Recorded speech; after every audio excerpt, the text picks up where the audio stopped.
ಏನೇನು ಮಾಡ್ತಾನ ದೇವರು? ಕೋಟಿ ಕೋಟಿ ಇಂಥ ಗಿಡಗಳನ್ನ ಮಾಡ್ತಾನ, ಅದರೊಳಗೆ ಹಣ್ಣು ತಯಾರ ಮಾಡಿ ಬಿಡ್ತಾನ. ಇದ ಅಡಿಗೆ ಮನೆ. ತಯಾರಾಗ್ತದಿಲ್ಲ ಹೇಳಿ? ಎಷ್ಟು ಅದ್ಭುತ ತಯಾರಾಗ್ತದೆ.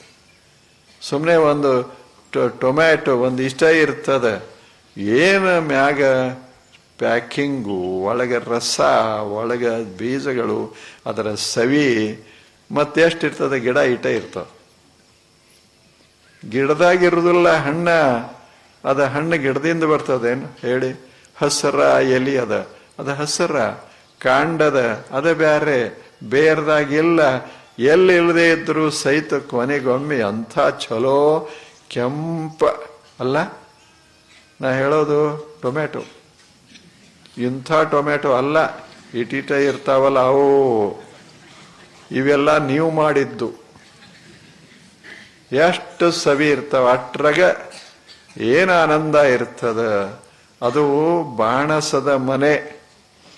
ದೇವರ ಮನ್ಯಾಗ, ಅಡಿಗೆ ಮನ್ಯಾಗ ತಯಾರಾಗ್ಯಾವು. ಬಾಣಸರು ಅಂದ್ರೆ ಏನು? ಅಡಿಗೆ ಮಾಡೋರು. ದೇವರ ಅಡಿಗೆ ಮನೆಯದು. ಚಲೋ ಇಲ್ಲ? ನಾವು ತಿಳ್ಕೊಂಡಿವಿ ನಾವೇ ಭಾರಿ ಅಡಿಗೆ ಮಾಡೋರಂತ. ಅವ ಮಾಡ್ತಾನೆ, ಅದನ್ನು ತಂದು ಹಾಕ್ಕೊಂಡು ಅದ್ರಾಗ ಇದನ್ನು ಹಾಕಿ, ಇದನ್ನು ಅದ್ರಾಗ ಹಾಕಿ, ಒಂದು ಯಾವ್ದಾರ ಹೆಸರಿಟ್ಟು ಮಸ್ತ್